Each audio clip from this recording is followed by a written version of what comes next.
خون بھرا کرتا دے دیا جو تار تار ہو چکا تھا.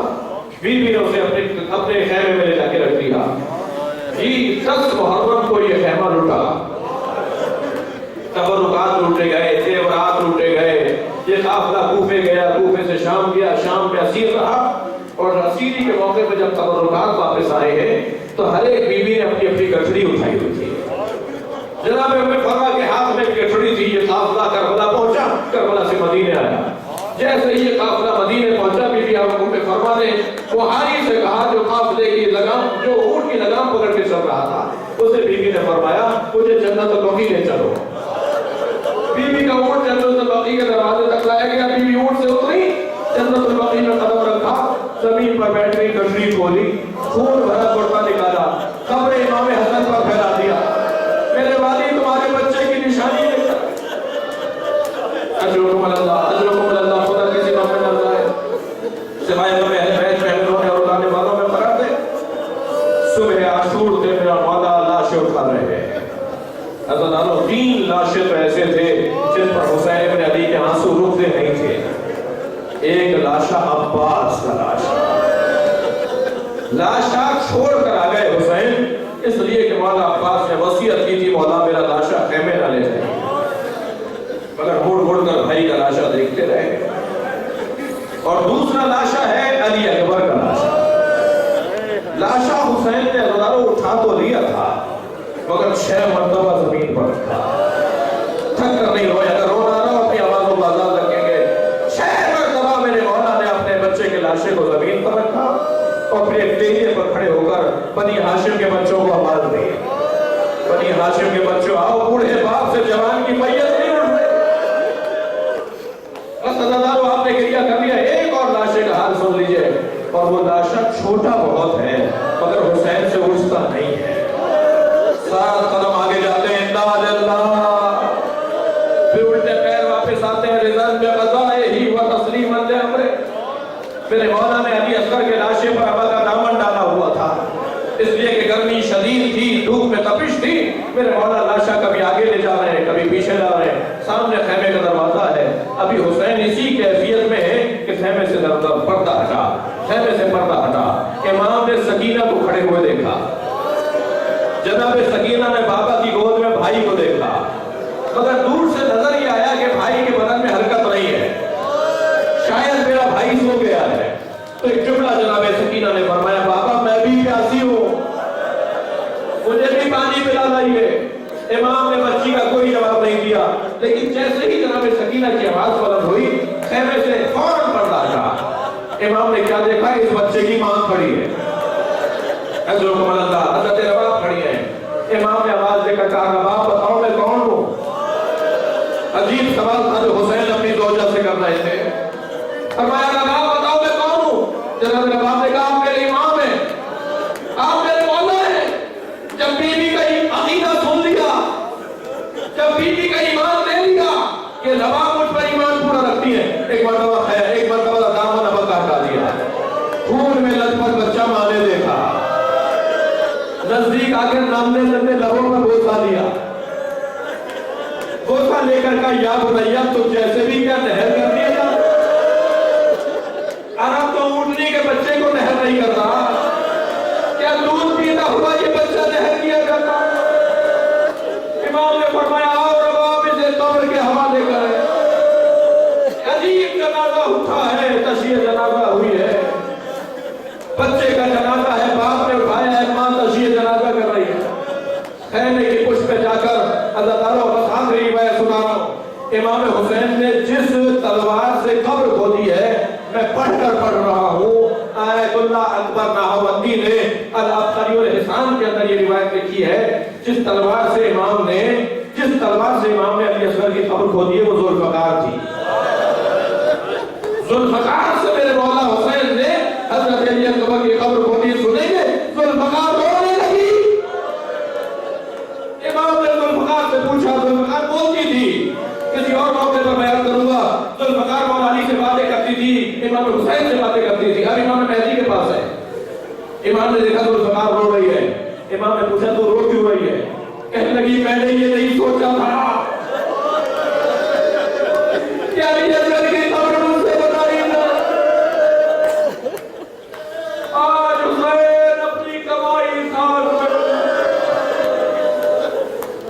اللہ